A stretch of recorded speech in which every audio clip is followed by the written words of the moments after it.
Corintios 8:13. Allá, Corintios. Primera de Corintios 8:13. Seguimos allá. Cristobalito. Mateo 7, versículos 15, 16 y 17, y terminamos. Mateo 7, 15. Él sí, Efesios 6:4.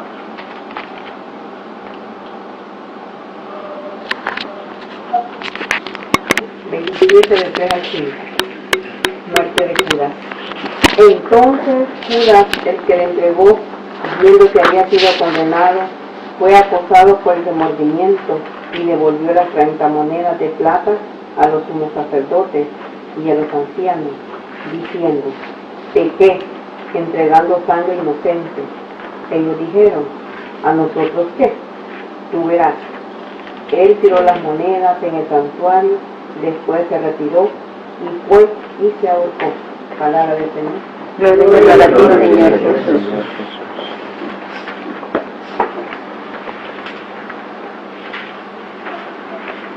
Hemos visto en las dos secciones anteriores dos diferentes aspectos de un tema general que es el respeto a la vida del prójimo. Hoy continuamos siempre en esa misma sección. Lo que vimos en la primera parte fue el testimonio bíblico de lo que es no matar. En el segundo vimos algunos aspectos como la legítima defensa, el homicidio, el aborto. Hoy entramos en otra sección, póngale subtítulo: el suicidio. El suicidio. Claro, yo siempre he tenido esa duda. Pobrecito Judas, que le tocó a él ser que entregara a Jesús, pero ya estaba escrito que eso iba a pasar. Ya estaba escrito. Entonces, como que yo sé que el demonio utilizó a Judas, pero el Señor no permitió para que sucediera tal cual, porque ya estaba. No, pero no estaba ya. Sí, pero no específicamente Judas. Pero si no había sido ese otro. Pero la voluntad de Dios, ciertamente existía la inclinación, la posibilidad de que eso pasara.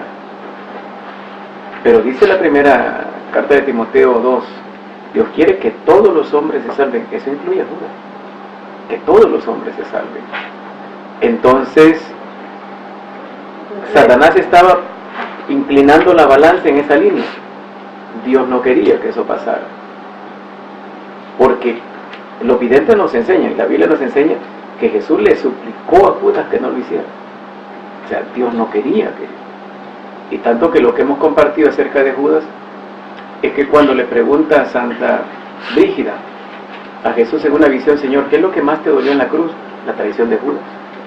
O sea, porque Jesús no quería que pasara eso.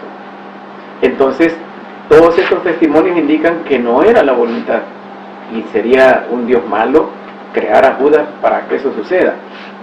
Ahora, lo que hay es una interpretación también un poco rara, por ahí en algunos libros apócrifos, de que Judas fue el que mejor amó a Jesús cumpliendo la orden de traicionarlo. Tampoco, eso es ya eso.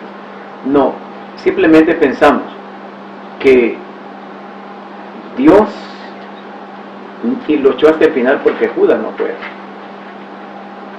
Si alguien iba a ser, pero que no fuera de los suyos, que no fuera de los que él había amado, preparado tanto.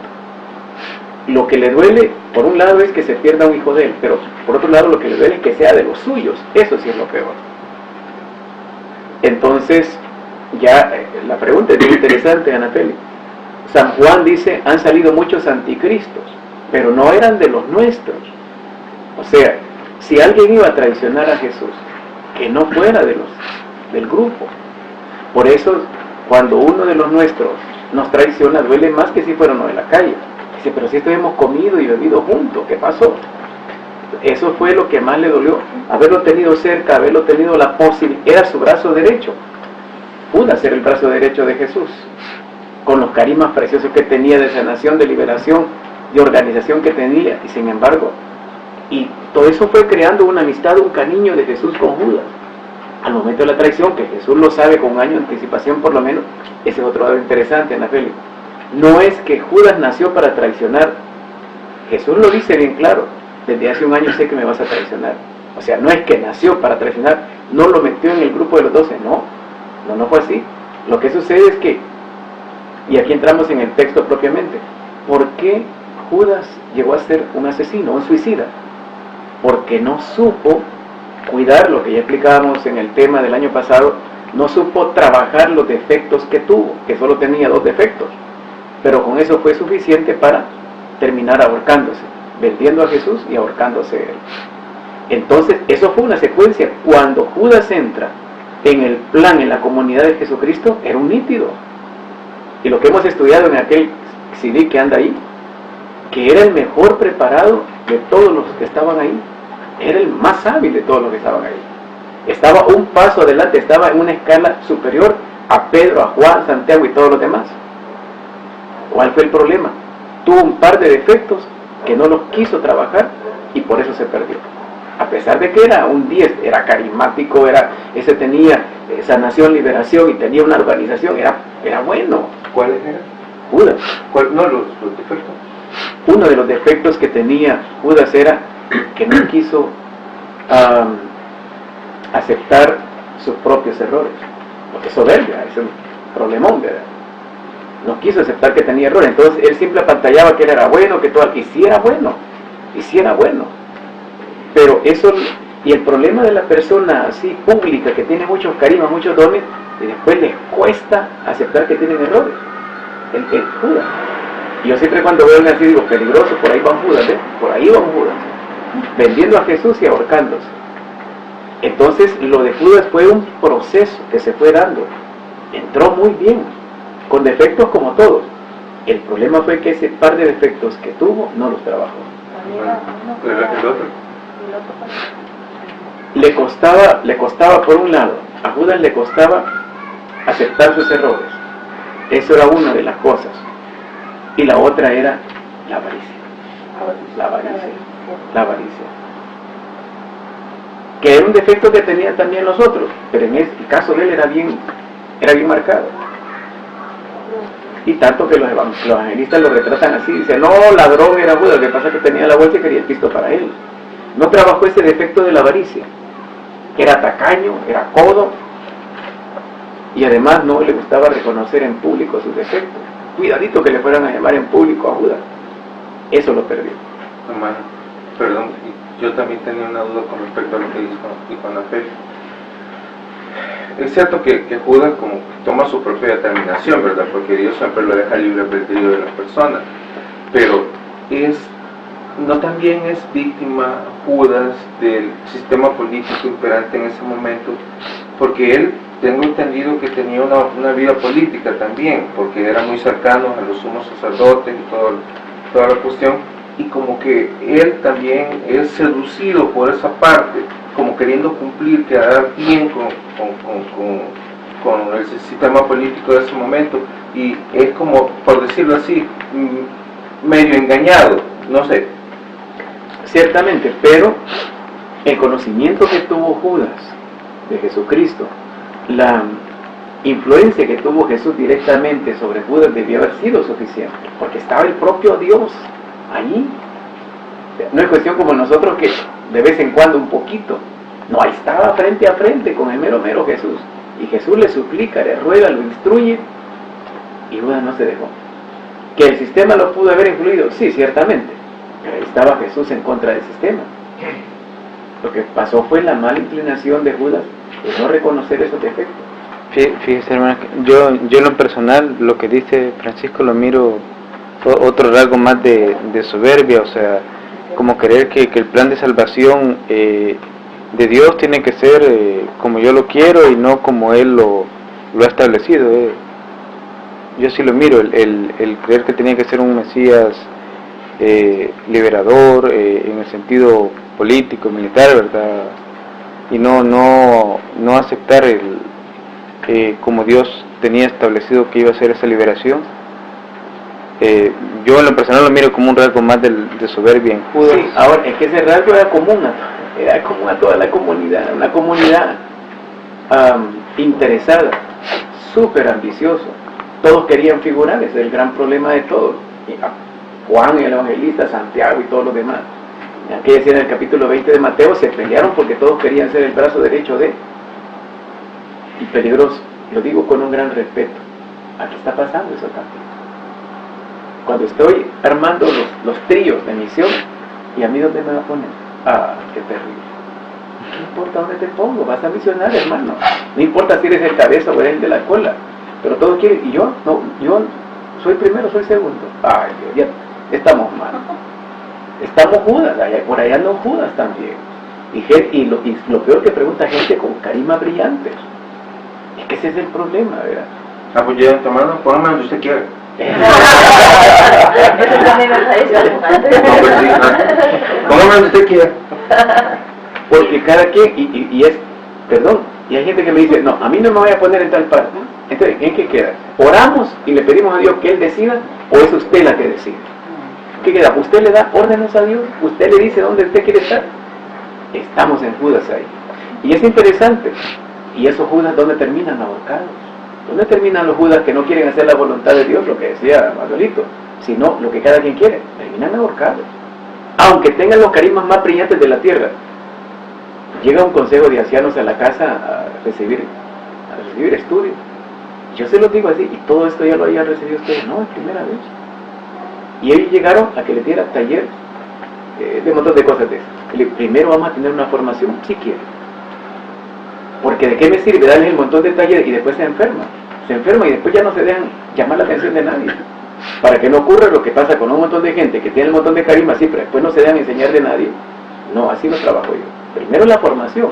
El Señor primero la formación. Después viene Pentecostés. Pentecostés es el cierre, no es el principio de... Y la gente anda ahora buscando dónde está Pentecostés primero, y yo quiero, donde hay milagros, donde hay... Primero es formación, muchachitos. Primero Jesús pasa 30 años estudiando Biblia, y después Pentecostés lo forma en 3 años, y no se muevan de aquí hasta que venga el Espíritu Santo. Eso es lo último. Los carismas vienen por final. Cuando yo estoy bien adestrado, bien formado, entonces vienen las herramientas. Antes no. Pero la gente quiere las cosas. Judas y el grupo en general era así. Los demás se dejaron formar, menos Judas. Judas no aguantó. No, dijo yo, a este lo van a matar, yo por lo menos algunos moneditas le voy a sacar a este. Los demás aguantaron ahí, que no fue fácil. Judas simplemente no aguantó. Y terminó ahorcándose. No tuvo fe. No tuvo fe, no tuvo paciencia, no pudo perseverar. Es que si alguien que tiene fe, tiene lo demás. Viene por añadir, ¿verdad? ¿Y cómo se llama? Y qué lástima que un hombre que tenía grandes cualidades. Por eso no podemos fiarnos de los que tienen grandes cualidades o grandes carismas. Todos los videntes están de acuerdo en que Judas, cuando no estaba Jesús, él sanaba, él atendía a la clientela. Y es bien peligroso quedarnos con la clientela de Jesús. Es bien peligroso. Porque nos gusta que nos busquen a nosotros. Ah, ya estuvo, ya te perdiste, muchachito. Ya te perdiste, vas para el camino de la horca. No, no es eso. Y fíjese cómo dice el texto. Cuando vio que Jesús había sido, hasta entonces reaccionó. Qué lástima que nosotros reaccionemos hasta que la cosa ya está terminada. Y como no reaccionó antes, si hubiera reaccionado antes, se hubiera arrepentido.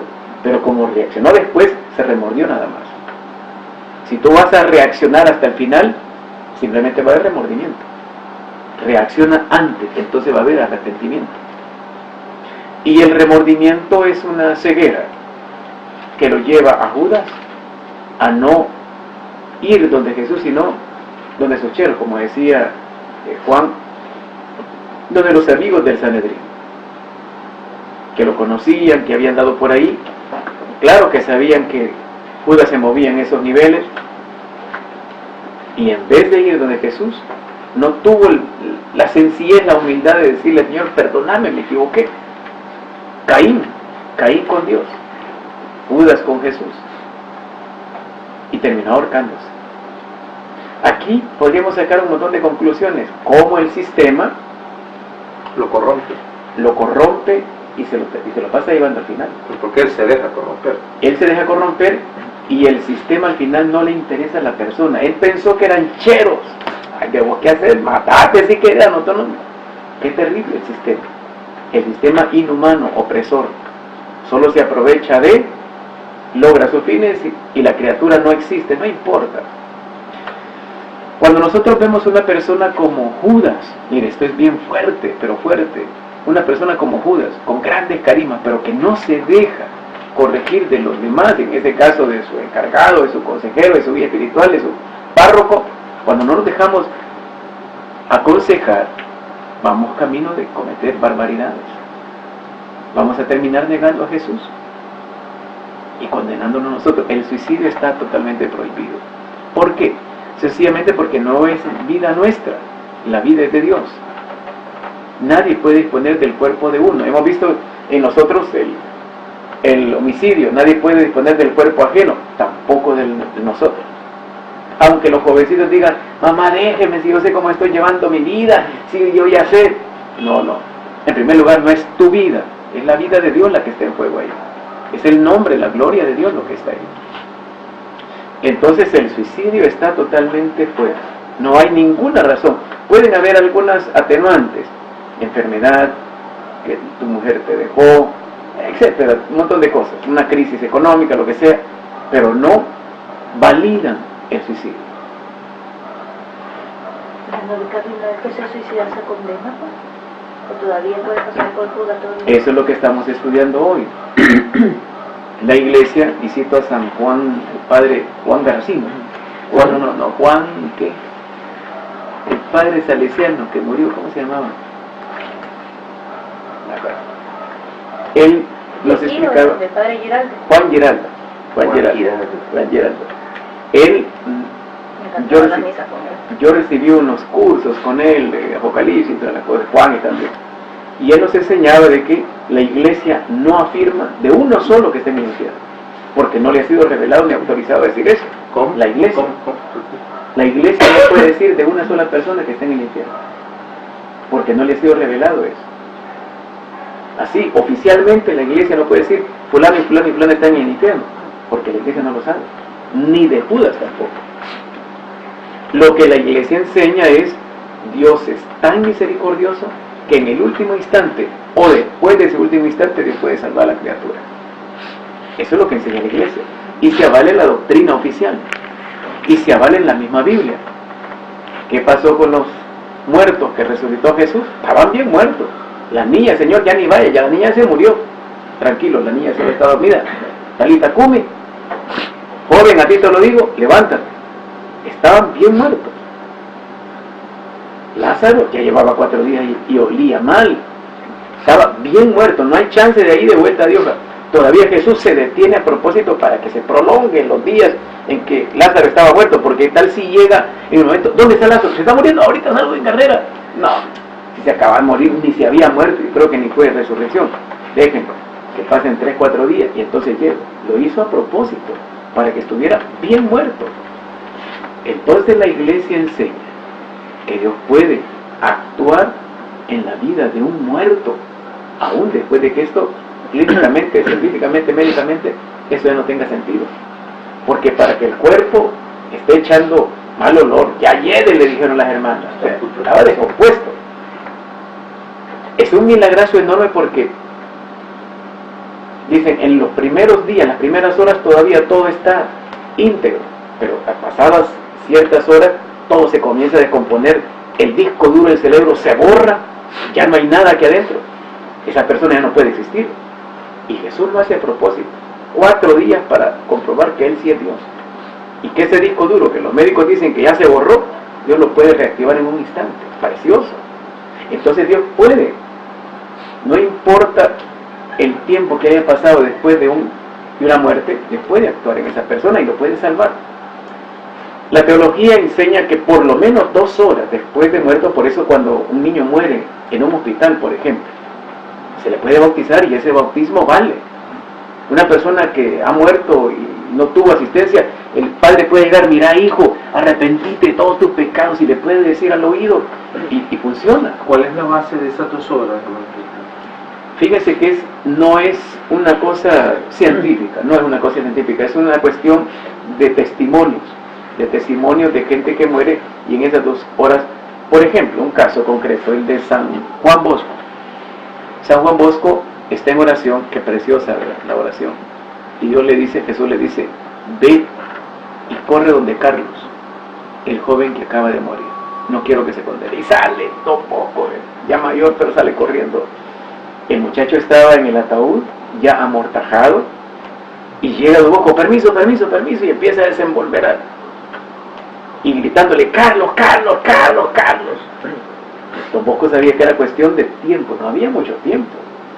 Ya llevaba su rato allí muerto, ya estaban en la vela, o sea, ya habían pasado algunos minutos grandes.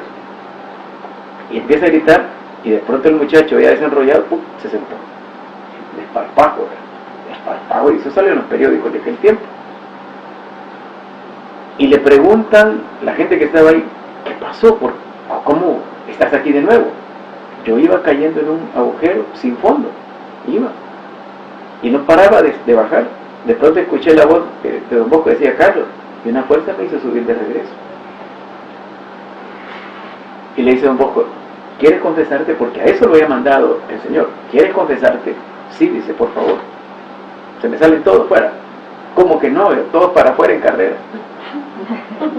Se confiesa, dice, ahora todos entren de nuevo, y delante todos le hacen la pregunta, ¿quieres seguir vivo o te quieres morir? No, prefiero morir. Muérete, ¡pax! Se murió así. O sea, uno dice, qué poder el que Dios concede a las criaturas, ¿verdad? Qué lindo poder hacer ese favor a un hermano que Dios lo amó tanto, que ya muerto todavía, Dios le dice a alguien, vení, anda a orarme por aquel, porque no quiero que se me condene. Estaba muerto. Lo levanta, se confiesa, y se fue para arriba. En vez de para abajo, y fue para arriba. Precioso. Entonces la iglesia hace un recuento de los minutos más o menos que tardan estos casos, y dice más o menos, no dice matemático, dice más o menos 1-2 horas. Todavía el sacerdote o un laico puede actuar en favor, la iglesia puede actuar en favor de ese difunto. Uno no sabe lo que pasó en el último instante de la muerte de un suicida, ni mucho menos lo que pasó después de la muerte. Uno podría pensar, es que en el último instante ya cuando siente con el Señor, perdóname. Puede pasar después. El caso que cuenta el padre Huestrada, que dice que llegó a un matrimonio llorando y dice, padre, nuestro hijo se ahorcó.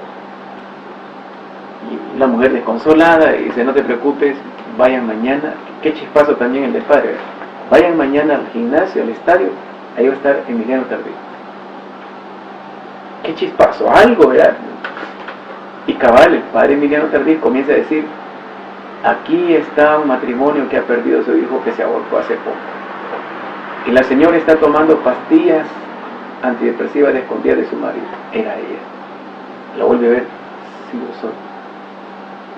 Y el Señor Jesús te dice, hermana, no te preocupes, tu hijo está conmigo. Precioso. Entonces antes se creía, no había revelaciones, se creía, los que se suicidan, esos no lo recen para nada, si esos ya se fueron al infierno. Hoy la iglesia ha cambiado. Y la iglesia está cambiando su manera de pensar. Y es bíblico. Uno dice, pero si estaba en la Biblia, que Dios ha resucitado los cadáveres, y no solo Jesús, Pedro, Pablo, Eliseo, Elías. Y los santos lo han hecho también. Martín de Porres hasta resucitó una yegua, un chucho que estaba ahí, una yegua también. O sea, tremendo. Claro que eso se logra solamente si el Señor lo autoriza. Porque se le murió un ratoncito y no lo pudo resucitar, porque no es cuestión de, vengan, todos los ratones lo pueden, no. Es cuestión si el Señor quiere, se produce, sí, pero hay poder, hay poder. San Juan Bosco resucitó un chucho también. O sea, animales, personas. Los santos han hecho milagros así extraordinarios. ¿Cuánto tiempo ha durado? Más o menos 1-2 horas. Ese es el periodo en que más o menos se trabaja en ese momento. Pero quiere decir que por eso no nos puede asegurar quién está en el infierno. Y qué triste que las hermanas o los hermanos sin evangelización le dicen a cualquier, si vos estás en el infierno, si vos ya el demonio ya te llevó, si vos sos un... No. Ni en la iglesia, Dios por eso no. Y lo que hemos leído en el texto anterior, el que le diga eso merece que se vaya al infierno él también.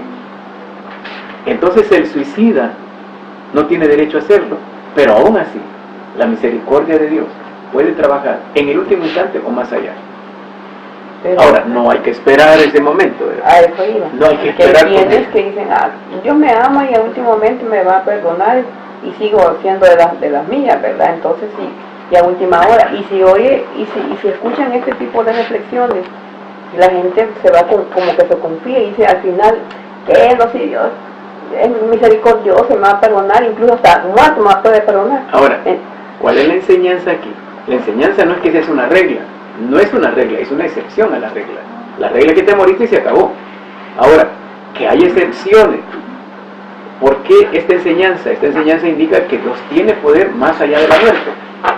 Pero no es una regla que te mueres y después el Señor te salva. No, esa no es una regla, esas son unas excepciones a la regla. Y Dios tiene el poder de brincarse la regla cuando Él quiera, pero no se la está brincando a cada rato. Los milagros no suceden a cada rato, si no, no fueran milagros. Entonces lo que manifiestan estos detalles es, Dios, si la persona quiere, puede actuar, pero al final esa es decisión del Señor. Eso es bien importante, ¿sí? Mire, como los estudios forenses, casi todos dan muestra de que los suicidas en último momento siempre se arrepienten. O sea, ya cuando la tienen, siempre se arrepienten, porque casi todos quedan con señales de arañazo, o que quisieron quitarse el lazo, o alguna cosa así. Cuando, digamos, que les da un periodo diferente cuando les da un balazo, alguna cosa así, que eso es instantáneo, pero los que se cuelgan, o hacen una forma un poco, o los que toman veneno, por ejemplo, a último momento se arrepienten. Ahora, ¿qué sucede con eso? Ellos están intentando, el suicida no es un hombre valiente, es un hombre muy débil. Valiente es aquel que sigue en la lucha, a pesar de todos los defectos, la crisis, se necesita más valentía para seguir vivo que para morirse. Entonces el que se suicida se da cuenta que esa no era la solución e intenta la reversa. Muchas veces ya no puede. Pero el suicida no es que esté deseando morirse, lo que quiere es terminar con la crisis que está pasando. Y quisiera, y como no hay otro medio, dice la muerte, el suicidio. Pero no es ese el objetivo del suicida. El suicida no quiere, de acuerdo a lo que se estudia ahora, el suicida es un hombre desesperado que no quiere cargar con esa cruz, pero no desea la muerte. Quiere seguir viviendo. El instinto natural del ser humano lo hace vivir.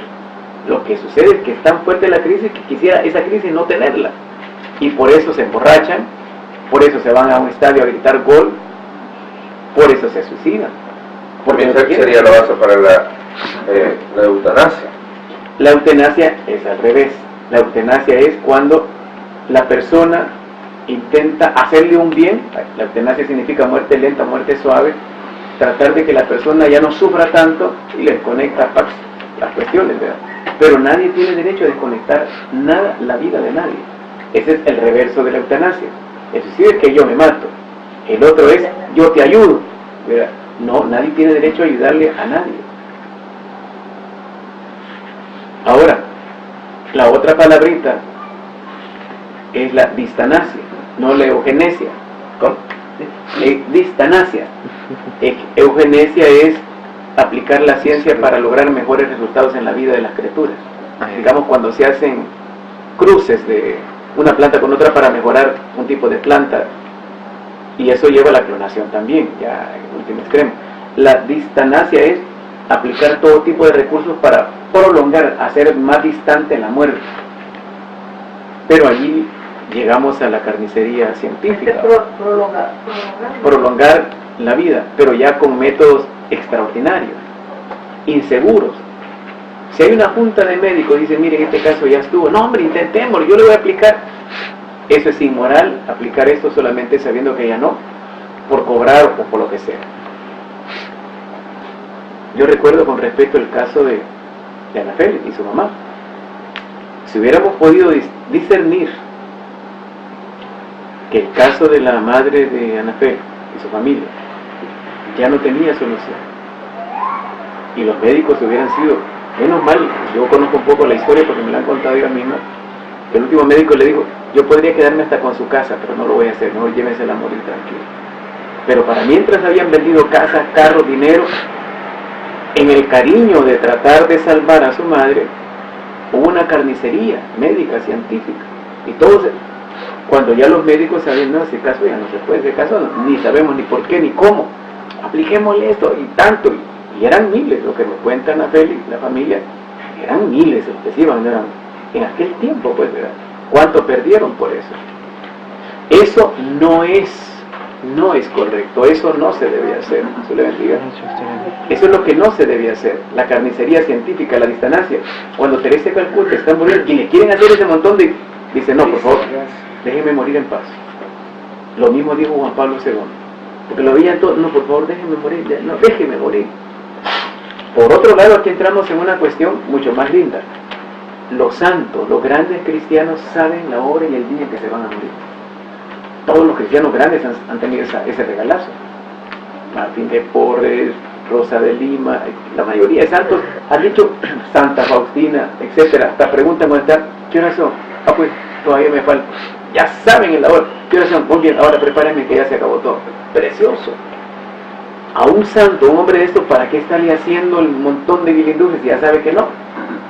Entonces es antiético, antimoral estar haciendo una carnicería científica solamente para, no, probemos esto, a ver cómo sucede, a ver cómo reacciona. No, si ya dijeron, no, mira, este es un caso perdido, no hay nada que hacer. No, hombre, ensayemos con eso, aprovechemos. Ah, no, ese, no, ¿verdad? A veces nos pasa, bueno, a mí me pasaba en el seguro, porque como yo tuve la bendición de trabajar en el piso de cuidados especiales, entonces nosotros tenemos un término para eso, se llama ensañamiento quirúrgico, y es cuando hagámosle y sigámosle haciendo, y necesitan las máquinas, y necesita todo, y pongámosle y hagamos, pero la nueva corriente ahora en los médicos en general, por lo menos lo que yo tuve la experiencia de vivir, es de que llega un momento en que uno dice, ellos están más allá del punto de retorno, o sea, ya no podemos hacer nada, y a veces uno les plantea a los familiares, miren, mejor dejémoslo que evolucione en forma espontánea, sencillamente ya no le aumentemos más la dosis ni nada, porque él va a evolucionar en forma espontánea. El problema es cuando tenemos familiares que, por ejemplo, dicen, no, yo quiero que le hagan esto, quiero que le sigan eso, quiero que lo peguen, quiero que lo pongan, y entonces entramos en ese problema. Ahí entramos en la falta de evangelización.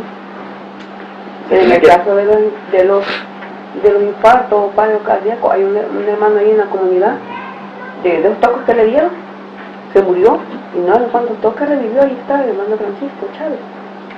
Por eso, que hice que hacer, alguien cae en un infarto y ahí hay que pero hacer. le dan de que uno le decía a un médico, otro, déjalo, me decía, se murió, déjalo, y la esposa oía, dice, déjalo, y ya se murió, entonces y salieron a decirle que ya, que había muerto, que había luchado por él. Y cuando regresan los médicos dice que ella estaba moviéndose. Hay protocolos de eso. ahora, ahí tenemos que ver eso, o sea, el ¿Qué tal si lo discernimiento. dejan? ¿Qué tal si lo dejan? Por eso, pero ahí entramos en los carismas, somos carismáticos, bendito sea Dios. Martín de Porres llegaba donde le decía, no se preocupe, usted mañana va a estar en misa. No se preocupe que usted mañana es cada vez mejor, arregle sus cosas. Ah, ese carisma. Ahí no andamos sentando aguado. Ahí no andamos sentando aguado, tenemos que llegar a esos carismas. De verdad, y si no, ¿qué estamos haciendo aquí, pues? Porque la ciencia tiene su límite, pero Dios no tiene límite. Señor, yo me acuerdo el caso, con todo respeto, el caso del esposo de Mabel. Fuimos a orar, y el Señor bien lindo le dijo, tienes mucho que hacer todavía, pero arregla tus cosas para comer. Precioso, precioso. Tienes mucho que hacer, o sea, no te vas de este casa, pero arregla tus cosas para comer. Y el Señor es un caballero, pero también es recto. La arregló o no la arregló, pero Él cumplió. Tiene mucho, ahí anda todavía dando vueltas. Le dio vida, pero arregla tus cosas para comer. Cuando el Señor dice, por ejemplo, prepárate, no, este ya se va, ahí no hay nada que hacer. Y no es cosa que uno se le invente, no me puedo meter a inventar esas cosas. Prepárate, te estoy esperando. Y el Señor hasta muestra cruces, cementerios. Mire, hermana, el Señor mostró un cementerio, no lo conozco cuál es, pero un cementerio más o menos así. Hay una cruz y el Señor dice, prepárate, ya estuvo, se acabó.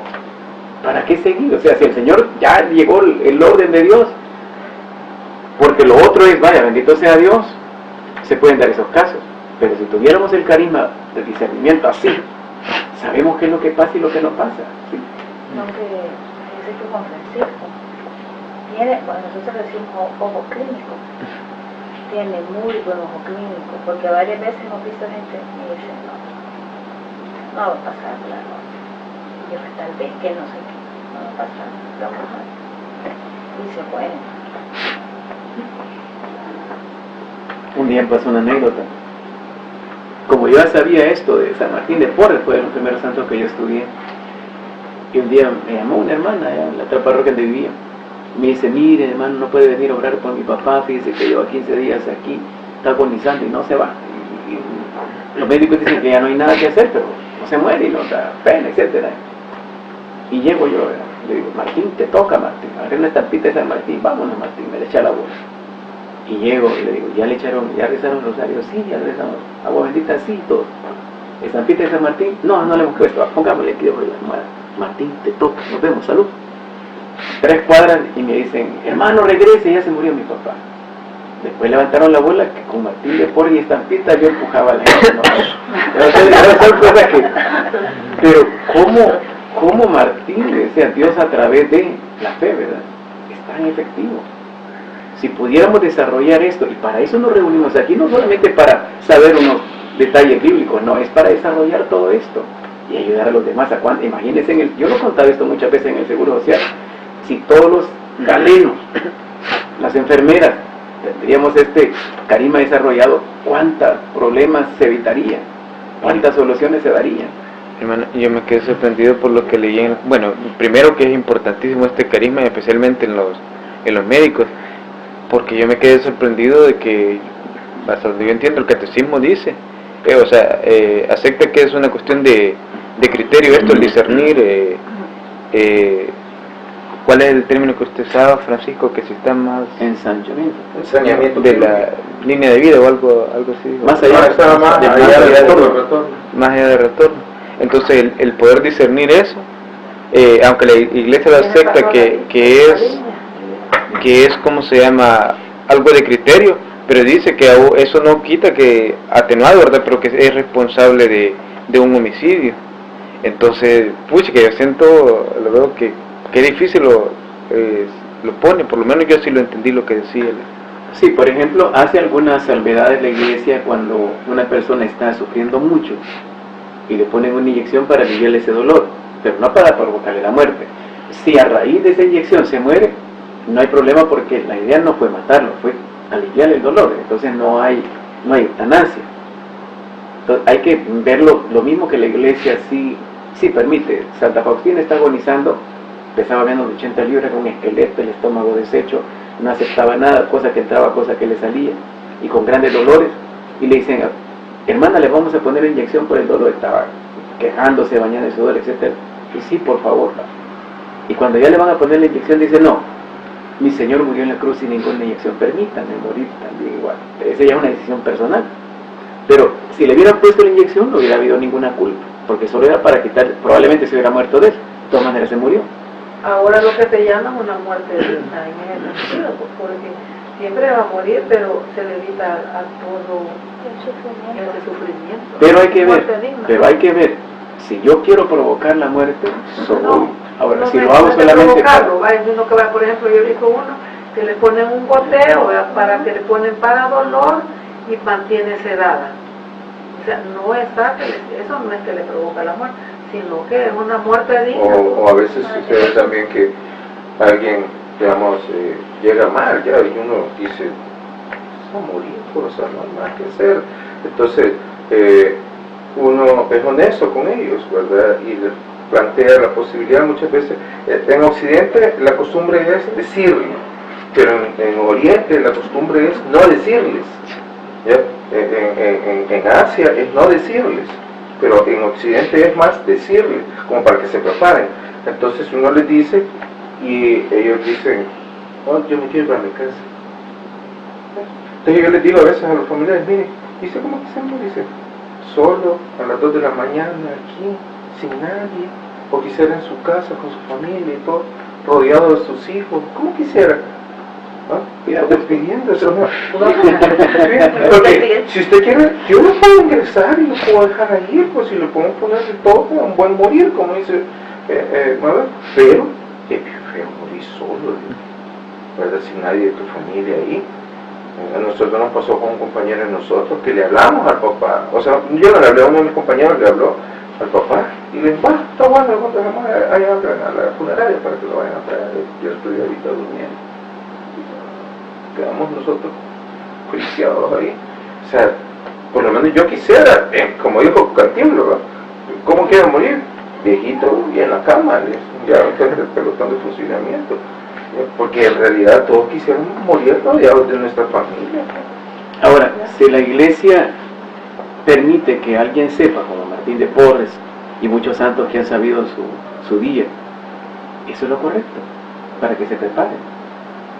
Si el Señor permite y da esos regalazos, tú te vas a morir dentro de 2 años, dentro de 3 años, la fecha tal, es precioso. Y el Señor sabe lo que está haciendo. Esa debería ser la línea correcta, que todos deberíamos saber con anticipación cuándo. Ocultarle, cuando nos llaman a hacer una oración de sanación y sabemos que esa persona se va en 15 días, ¿por qué ocultarte? Entonces, primero yo le digo, mire, si no quieren que lo diga, ¿para qué me llamaron? Y segundo, ¿para qué creemos en Dios? Si el Señor está diciendo, ¿quiénes somos nosotros para ocultar algo que Dios está revelando? Si no quieren saber nada, mejor no llamen a Dios, pues hagan lo que ustedes crean. Porque lo que pasa es que la gente insiste, no, es que no se lo diga porque a lo mejor se salva, se sana. Si el Señor dijo que se va, no hay nada que hacer. Yo pedí al hermano, por ejemplo, hoy que cuando tuve yo ese problema, que yo no supe, hasta otro día, ni que ni sabía dónde está, cuando llegó y lloró y me dijo, ay Mabel, para rato, yo cualquier cosa que me dé, ay Mabel, para yo, o sea, yo me siento como yo le voy a decir, yo me testimonio de lo que está hablando, entonces yo digo, yo no estoy para morirme, o sea, me siento como le puedo decir, como para decir, Señor, yo, muy bien. Así lo siento yo, ¿verdad? Con este tema terminamos lo que es respeto a la vida del prójimo. Ahora comenzamos otra sección que es respeto al alma del prójimo. Veamos la otra cita. Mateo 6:7. Pero al que escandalice a uno de estos pequeños que creen en mí, más le vale que le cuelguen al cuello una de esas piedras de molino que mueven los asnos y la hunden en lo profundo del mar. Ay del mundo por los escándalos. Es forzoso ciertamente que vengan escándalos, pero hay de aquel hombre por quien el escándalo viene. Palabra del Señor. Gloria a Dios. ¿Saben cómo era la piedra de molino? Por lo como de 2,5 metros, ¿verdad? Que lo puedes a Sansón lo pusieron a hacer esa cuestión. Una cosa súper pesada. Y cuando Jesús dice en la Biblia, ay de ustedes, es una maldición, el ay es una maldición. Está maldiciendo a aquellos que escandalizamos. Más le valdría agarrar una de esas piedras, póngansela en el cuello y húndanse en lo más profundo del mar. Más les valdría no haber nacido. Ahora, es tan grave el escándalo y es tan común, y todos de una u otra manera escandalizamos, todos sin excepción. ¿Qué es el significado de...? El escándalo es cuando hacemos que la persona deje de creer en lo bueno, deje de creer en Dios, deje de ir por el camino correcto, por mi mal testimonio, ya sea de palabra, de obra, de omisión, etc. Y yo cuando hablo de esto sí me da cosa, pues, por mí mismo. Uno tiene que ser muy honesto. ¿A cuántas personas habremos escandalizado? ¿A cuántas? Y todos, inclusive la tierna de 9. ¿Cuántos? ¿Cuántas cosas habremos hecho que provocaron que otro se enojara, se molestara, dejara de creer, se entristeciera? Un ejemplo para entender esto de los escándalos, lo de Santa Faustina, que a mí me impresionó desde la primera vez que lo leí. Dice que un día Faustina iba corriendo, su diversión preferida era estar delante del Santísimo. ¡Qué bueno! Y un día iba corriendo y una hermanita le dijo, hermana Faustina, ¿le podría hacer una oración? Ahorita no, que voy al Santísimo, cuando regrese. Y aparece Jesús, le dice, ¿qué has hecho, Faustina? ¿Por qué? Una hermana tuya te estaba pidiendo ayuda y no la atendiste. Señor, pero es que venía a platicar contigo. Era más importante en ese momento ahí. Por lo que has hecho, Faustina, vas a pasar de castigo un día en el purgatorio. Solo por eso. Yo la primera vez que leí, terrible. Si me pongo a sacar toda mi cuenta, y yo retrocedo y trato de reflexionar cuántas veces he dejado de atender, cuántas veces he dado escándalo, cuántas veces no hice lo correcto. Revisémonos, porque no venimos aquí a entretenernos, hermanos. Venimos aquí a reflexionar, a que el Señor a través de su palabra penetre y nos diga, mira cuántas veces al día. Y eso no solo con Faustina ha pasado, pasa con todos los santos y pasa con todos nosotros. Aquel muchacho que se ahorcó ahí en México, le dice, maestro, ¿qué opina usted de los que se suicidan? Ahorita no tengo tiempo, cuando regrese platico. Cuando regresó ya está ahorcado. Un escándalo, eso fue un escándalo a nivel nacional en México. ¿Cuántas veces nosotros, por nuestra forma de vestir, por lo que hablamos, por lo que vestimos, por lo que hacemos o lo que no hacemos, escandalizamos a los demás? Y todos escandalizamos. Y todos nos vamos pasando, llevando de encuentro a los demás. Y lo que más le duele a Jesús son los niños. ¿Cuántas veces nuestros hijos ven cosas que no deben, aprenden cosas que no deben?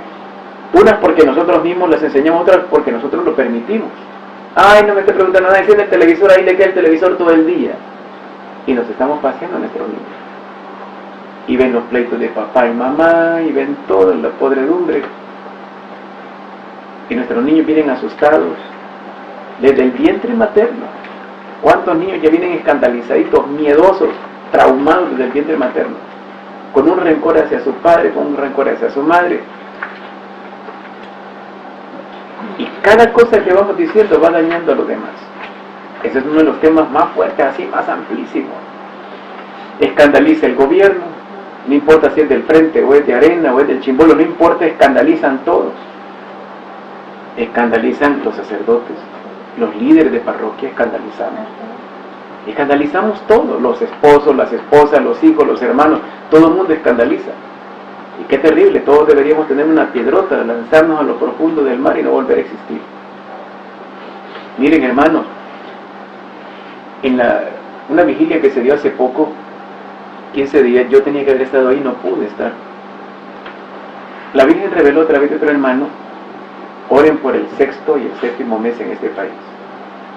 Dios ya no soporta todo lo que se hace, y ha querido y no han escuchado. A través de otro hermano, tiene una visión sin conocerse, y ve que hay una procesión eucarística dirigida por Monseñor, y ven que sale una mano de una nube y empieza a tirar rayos sobre todo el país entero, y a través de la procesión se detiene la mano. Otra hermana dice que estaba teniendo una visión y oyó que decían: todo ese montón de enfermedades que andan fuera del país van a ingresar al país y van a hacer mucho daño, porque la gente no quiere escuchar. Otro hermano tuvo una visión donde veía un montón de gente, todos clamando con las caras pálidas, clamando hacia el cielo. ¿Qué está pasando realmente? Digo que quiere decir después de las caras pálidas. ¿Llenas de miedo de lo que viene? Y eran montonazos de gente, según lo que dice el hermano. Toda esta gente muestra tristeza, pánico hacia lo que viene. Eso no es nuevo.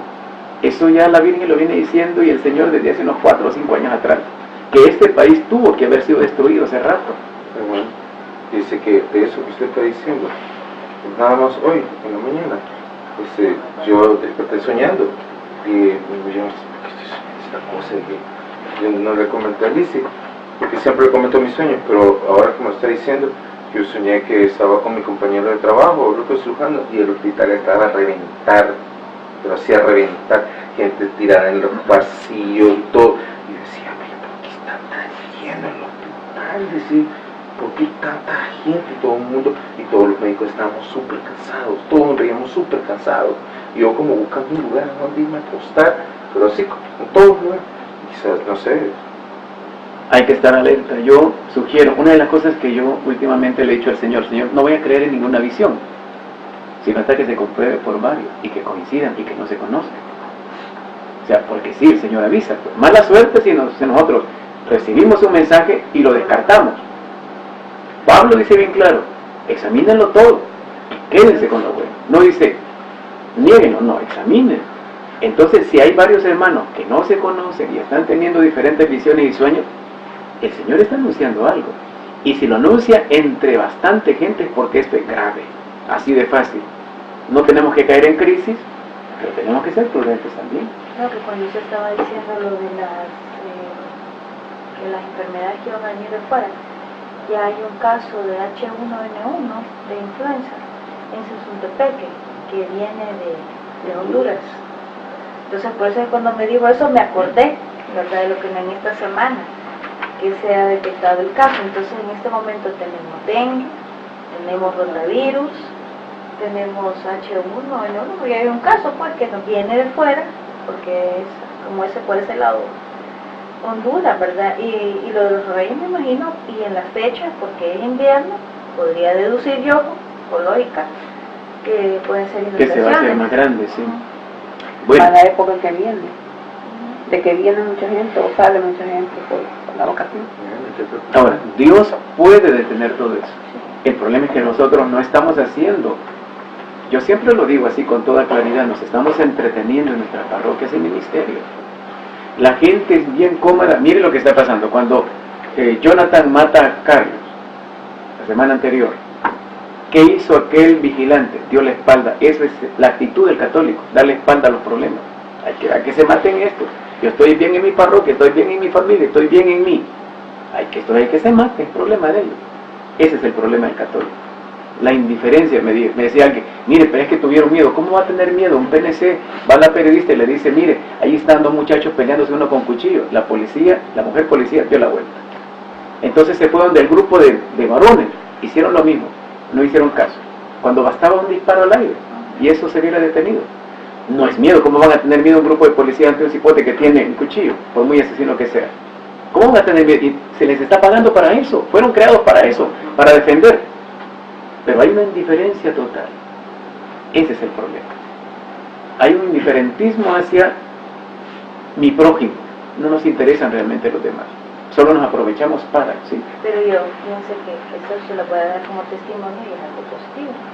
Estuve en esta semana en una reunión de enfermería en un X centro de atención y entonces caí así como de, mire, véngase y quisiera que me acompañara, vaya pues. Y a la hora ¿qué voy a hacer? Y empezamos a hablar y toda la cosa. Pero lo que les quiero comentar es que empezaron a hablar las enfermeras, qué problemas tenían y toda la cuestión.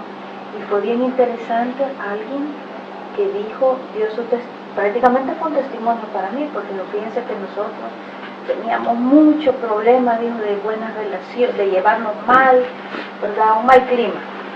Y entonces, pero ¿saben qué hicimos? Nos unimos las enfermeras y empezamos a hacer ayuno y oración.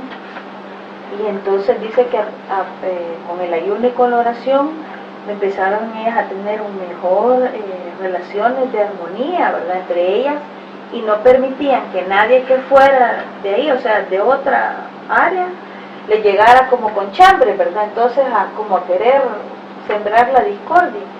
Y eso ha contribuido ahí para esta situación. Lo otro fue que ya en el momento de la charla empezamos a hablar y a tocar ciertos puntos de que debían ser buenas, que esto, que lo otro, y hay que amar a sus semejantes y todo lo demás.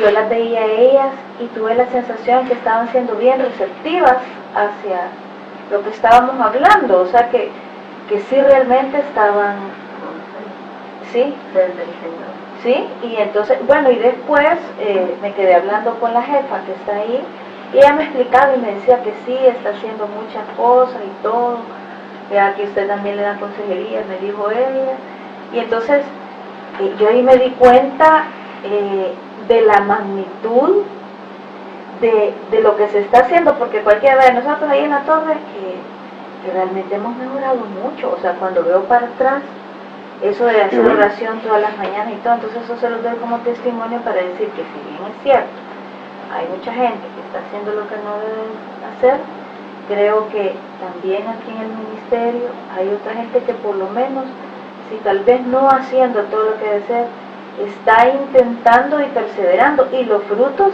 se están viendo, pues con ese testimonio que me dio esa señorita enfermera, honestamente yo me quedé bien admirada. Porque primero dije el discernimiento que tuvo de decir cómo van a resolver ese problema, pues. Bendito sea Dios. Así que Ahora, lo cuento como testimonio. Gracias, gloria a Dios. Esto también tiene que ver con lo que vamos a hacer a Suchitoto. No es fácil montar un evento de eso. Y no es ir a pasear a la playa. descansado, un estrés tremendo. Cada detalle hay que cuidarlo. La mayoría no conoce su chitoto, no sabemos ni cómo es la cosa, no hay baños, etcétera, un montón de líos. Pero eso es lo que Dios quiere, que llevemos el mensaje, y Él sabe muchas más razones por las cuales nosotros vamos. Y Él sabe que ese es el lugar adecuado en este momento, etcétera. Y Él quiere que se haga, para intentar detener lo que viene. Veamos otra cita. 1 Corintios 8:13. Por tanto, si un alimento causa escándalo a mi hermano, nunca comeré carne para no dar escándalo a mi hermano. Palabra de Dios. Te alabamos, Señor. ¿Qué pasaba con el pueblo de Corinto? Era un pueblo politeísta, con un montón de creencias, y la costumbre de aquel tiempo era sacrificar animales a los ídolos y después se pegaban el gran banquetazo. Y Pablo, que había aprendido muy bien de Jesús, decía, bueno, allá están banqueteando aquellos paganos, yo me voy a sentar con uno de estos, voy a ver a cuánto me jalo de ahí para acá. Esa era la estrategia, siempre se la aprendió a Jesús cuando Jesús va a aquella piscina de Bethesda y se jaló a aquel de 38 años, que sea uno se jaló. Cualquiera si ve mira, Jesús se fue a meter al centro espiritista, verá cuánto sacó, por lo menos uno sacó de ahí. Pablo hacía exactamente la misma tarea, claro, bien preparados. Y se iba a comer con estos hombres, pero tratar de sacarlos de ahí precisamente. Pero siempre hay gente así. Lo criticaban, murmuraban, hicieron pedazos a Pablo y dice, bueno, tranquilos, si esto a ustedes los escandaliza, dejo de comer con ellos. Tranquilo, no hay problema. Para mí eso no es pecado, al contrario, estoy jalando gente para afuera. Pero si ustedes se sienten mal, no hay problema. Para no darle escándalo, Jesucristo utiliza la misma palabra. Cuando le dicen a Pedro, ¿tu maestro paga impuestos, sí o no? Los evade, como la mayoría de aquellos, ¿verdad?, que viven en este país de la sonrisa, los evade, sí o no. Y Jesús dice, para no dar escándalo. Pesca un chimbolo, saca la moneda y paga por ti y por mí. Precioso, para no dar escándalo. Eso se cuidó de no dar escándalo. En este caso concreto yo tengo que cuidar. ¿La comida es un pecado así? No. Pero si hace daño, me lo quito, no hay problema. No estamos diciendo, no, que pan con agua, que tortilla con agua, que carne sí, que carne no. Mire, si esto va a dañar a otro, simplemente me lo quito. ¿Cuánta gente se pelea porque no me des orilla, no, que no quiero del centro, no, que no, lo quiero más tostado, que lo quiero? No, escandalizamos por tonterías. No hay problema, servímelo así, no te preocupes, con tal de no dar escándalos, no hay problema, media vez no me haga daño mi cuerpo, comámoslo, hombre. Hermano, Sí. disculpe que me interrumpa. Acláreme por qué no se puede comer carne en Semana Por el cuerpo del Señor. Es para estar recordando que la carne de Él fue entregada por nosotros. Esta es una manera pedagógica de acordarnos de ese detalle. Lo valioso que fue, lo grande que fue que Él entregara su carne. Entonces, como respeto, carne. Además de eso, lo seguimos a Jesús en la dinámica de, si yo quiero alcanzar a ser un buen canal de sanación para otros, de bendición, tengo que dominar mi hambre, mi gula. Entonces, si yo logro dominarme, el Señor puede hacer maravillas a través de él. No logro dominarme, simplemente no hace mayor cosa. Por un lado, el recuerdo de que Jesucristo entrega su carne. Por otro lado, la disciplina que me lleva a ser un canal adecuado. Los fariseos, los israelitas lo practicaban mucho. Jesús lo practicó muchísimo también. Y las personas, como cuenta Sarita, de que hacen ayuno, se alcanzan grandes niveles. Y Jesús lo dice, esto solo se logra con oración y ayuno. El ayuno da una gran fuerza. Y sobre todo el ayuno de aquellas cosas que más nos agradan o que más podrían ayudarnos, en este caso la carne, que es riquísima. Pero al final Dios suple todo eso. Ese esfuerzo de Dios lo bendice. El esfuerzo de la carnita, Dios lo bendice.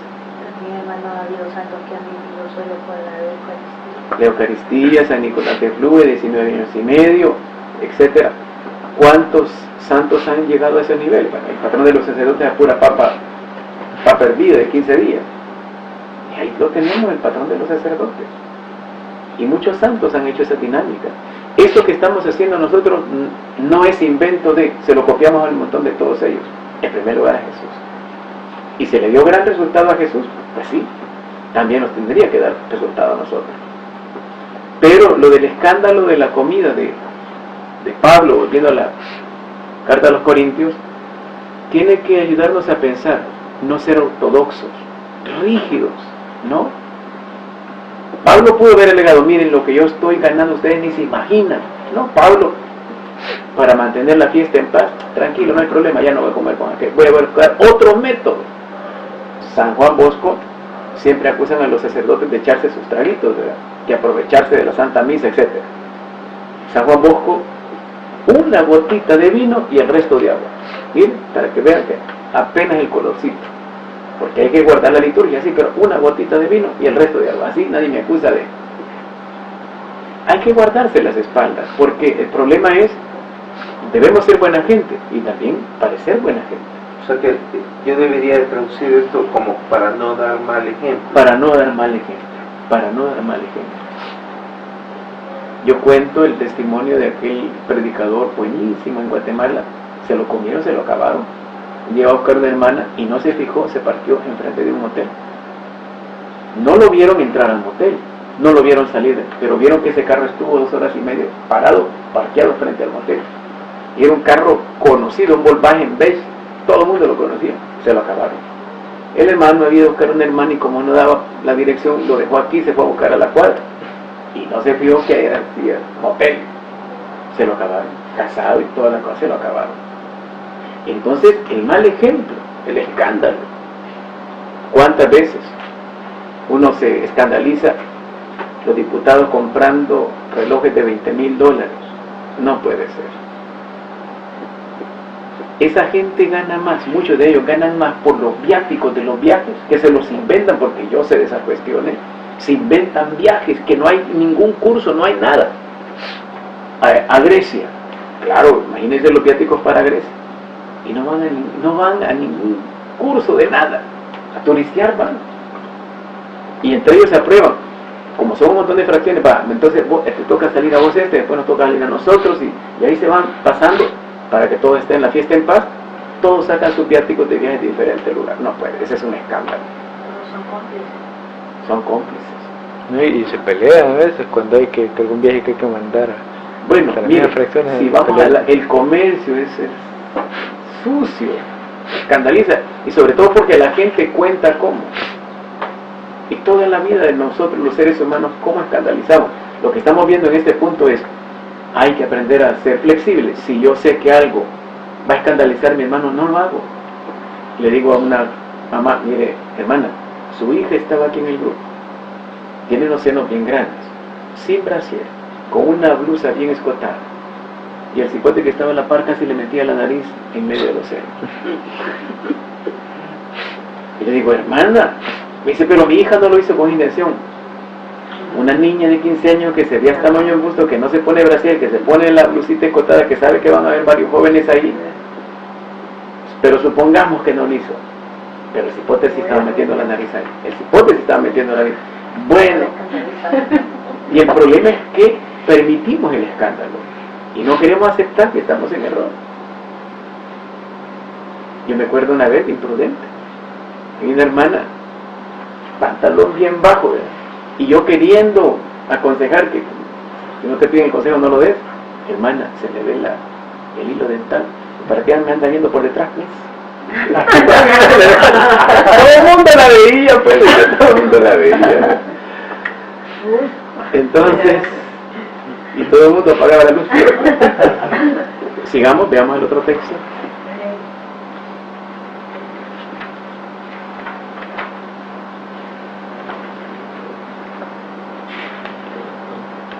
Mateo 7, 15.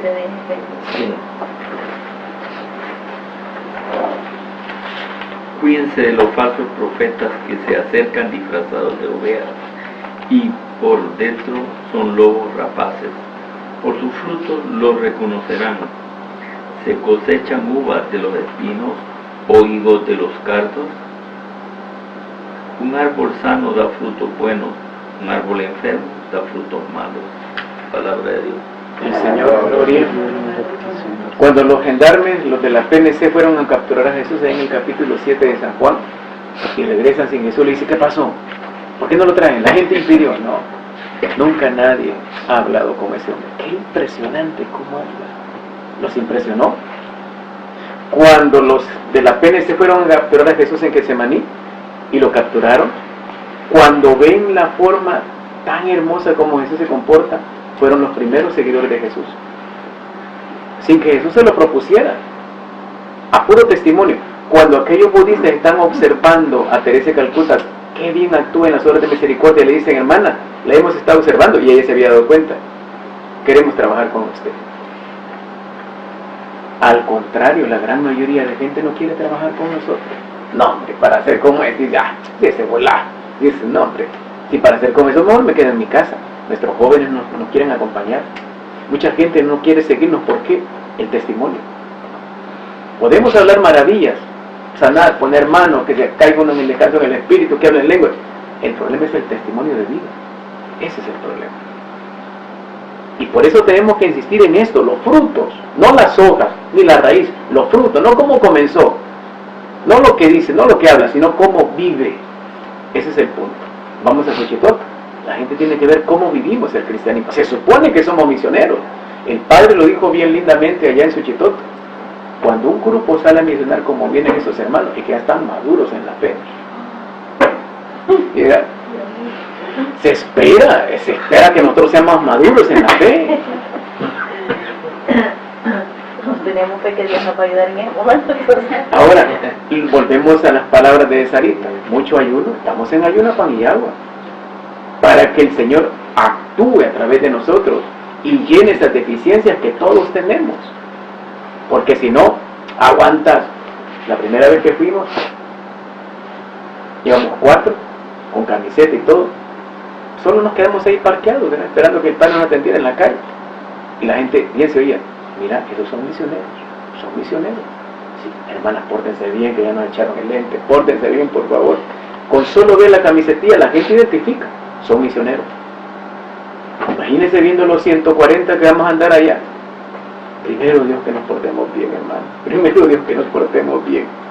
Porque no sirve de nada ir a evangelizar y que hagamos una asamblea preciosa y que llevemos víveres si nos portamos mal. No sirve de nada. Y empezamos con roces, a tirar chinitas indirectas a lo... no, hombre. Y se contamina el ambiente. Somos parte del escándalo. ¿No? Por sus frutos. ¿Por qué los conventos están quedando vacíos? La gente dice, no, hombre, si mira, los curas no la hacen. Las iglesias no están llenas de jóvenes muchas veces. Si los rucos no la hacen. ¿Qué está pasando realmente? Con ese escándalo de los sacerdotes en Irlanda. En Irlanda, la pedofilia, en todas partes. En Estados Unidos, la mayor cantidad de dinero gastada por los estadounidenses, sacerdotes gringos, es para pagar los escándalos. Ahí se les van son millonadas las que están pagando. ¿Qué está pasando realmente?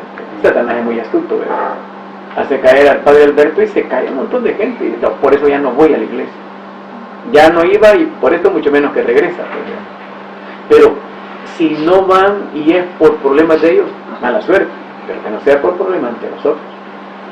Y Dios no va a permitir, aunque la gente no se dé cuenta, Dios no va a permitir que la cuestión crezca si estamos mal. Porque Dios sí se da cuenta. Cuando llega un hermano nuevo, Señor, gracias, bendito sea. Uno que llegue nuevo y es bastante. El Señor, una vez en una oración, el Señor dijo hace algunos años atrás, yo debería de mandarles más hijos míos, pero no me lo van a recibir bien. Entonces mejor hasta que maduren. Ir a misionar es una bendición enorme, enorme. Si nos está confiando la tarea de Él a nosotros, y Él espera que lo hagamos bien, que no escandalicemos a los hermanos que nos van a esperar. Fueron unos hermanos a comentar, más o menos, invitar a 2 parroquias de las de Suchitoto, y la gente está interesada, de verdad van a hacer todo eso, sí, qué bueno, vamos a venir. La gente espera que nos portemos bien. Quiera Dios que así sea. Veamos la última cita. Efesios 6:4. Ustedes, padres, no sean pesados con sus hijos, sino más bien edúquenlos, usando la corrección y advertencias que puedan inspirar al Señor. Palabra de Dios. Te alabamos. Acerca de los escándalos, sí quiero comentar eso porque el Señor lo acaba de recordar. En el siglo XI los conventos quedaron vacíos. Era un desierto en los conventos, los tuvieron que cerrar muchísimo. ¿Por qué? Porque iban los evangelizadores a caballo, sus grandes caballos, y atrás iban 4 o 5 servidores con el montón de valijas, cofres, y la gente los veía y se reía y decía: mirad los servidores de un Dios pobre cómo van lujosamente vestidos, y nadie quería entrar a los conventos ni escucharlos. Eso pasó allá en el siglo XI. Entonces Dios, en su gran bondad, permite que surjan Francisco de Asís, Domingo de Guzmán, Bernardo de Claraval, hombres de gran dinero que se quitaron todo tipo de lujos. Bernardo renegó del castillo que le tocaba, Domingo de su herencia, Francisco de Asís también de su herencia, y a caminar descalzos, comiendo lo que alcanzaban. O sea, lo dieron todo. Entonces comenzaron otra vez a surgir el cristianismo y a llenarse los conventos. Por eso hay gente que me ha criticado: es que Ricardo muy yuque, que Ricardo no quiere que llevemos aritos, es que... Mire, la gente se va a reír. Mirá esa gente lujosa que vino a hablar de un Cristo pobre. ¿No le viste el montón de aritos que andaban, el montón de bilingües que andaba? Escandalizamos a la gente. No puede ser. A mí me escandalizó, por ejemplo, ver al hijo de Toby. Yo no lo veo desde hace tiempo, pero antes veía de vez en cuando. Miren cómo Dios nos premia a nosotros porque somos los hijos del Rey de Reyes. Tenemos derecho a ir como príncipes. Miren, y corrió una cortina. Esa moto, $400,000, casi ni la uso, si yo de adorno la tengo. Pero como son regalos del Señor que me da a mí, ahí la tengo. Y todas las cámaras poniendo, toda la gente aplaudiendo. Una moto que vale $400,000 y que no la usa más que de adorno. Ese es un escándalo en la pobreza en que vivimos. ¿Cuánta gente no tiene ni para comer? ¿Cuánta gente en el ministerio se lava con ceniza porque no tiene ni para jabón? No puede ser. No puede ser.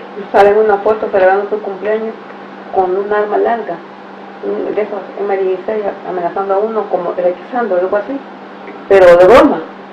Y él decía: miren, pastor, no puede, ni en broma tiene que agarrar un arma de verdad. Es un arma de verdad. Jesús nunca la utilizó. Usted nunca. Es un escándalo. Un pastor. Y el problema es que la gente parece que está ciega. ¿Sí? No se dan cuenta de, como andan con el hambre de Jesús, se tragan ese montón y se van deformando. El escándalo lleva a que yo simplemente me destruya. Dice que de eso estuve revisando la vida de San Bernardo de Claraval, y entonces es Claraval, pero ese es en francés, porque la traducción es del Valle Claro, o del Valle Claro.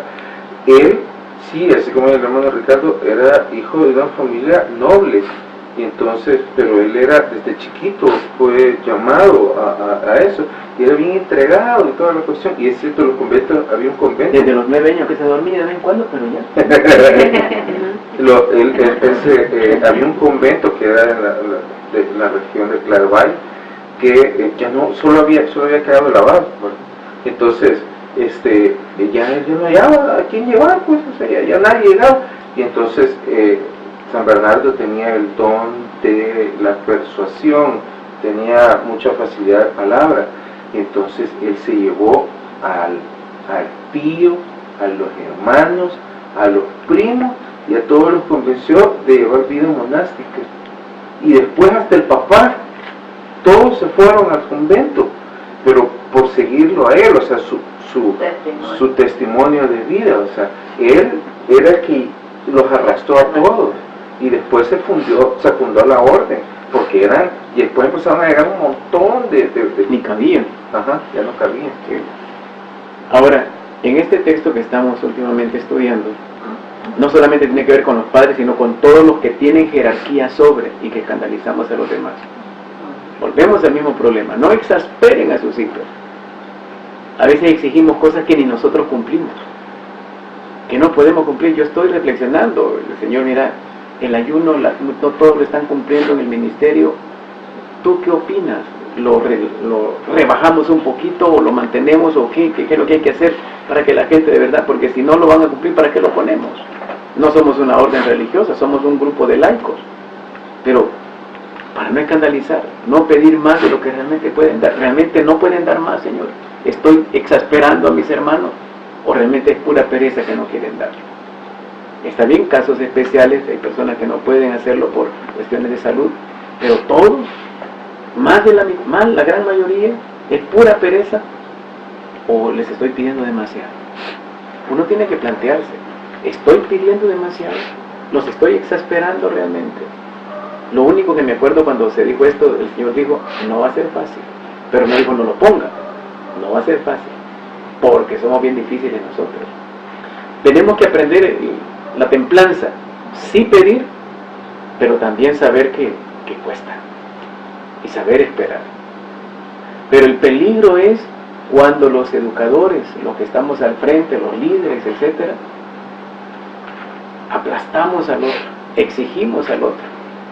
No, así se tiene que hacer, tranquilo, no, es que, tranquilo. Entonces escandalizamos, porque nuestros niños, nuestros jóvenes se han pasado a las malas, no soportan vivir en nuestros hogares. Si en mi casa mi papá y mamá solo peleando pasan, estoy más tranquilo con las malas. Eso lo dicen muchos de ellos. ¿Qué está pasando realmente? ¿Cómo están nuestros hogares? Le exigimos una regla hasta y lo que deberíamos exigir no lo exigimos. Pensemos nosotros, con esto terminamos, la cuestión de los escándalos, que es terrible, es tremendo, porque todos, de una u otra manera, escandalizamos. Y tendríamos que revisarnos todos esta noche. ¿Qué estamos haciendo? Termino con el ejemplo de San Francisco, que ya lo hemos comentado otra vez. San Francisco le dice a Fray Pacífico, ovejuela de Dios, vení. Sí, Padre Francisco, vamos a ir a predicar al pueblo de Susitoto. Ah, qué bueno. Y se fueron a pie. Y atraviesan el pueblo y al final, cuando llegaron allá, dicen, vaya, sentémonos que ya predicamos. Sí, no hemos dicho nada, pero ya vieron cómo nos comportamos. Precioso. Ya vieron cómo nos comportamos, que no digamos gran cosa. Así se lo sentó Pablo. Bien, ¿alguna pregunta, chicos? Chicos, chicas. Démosle gracias entonces al Señor.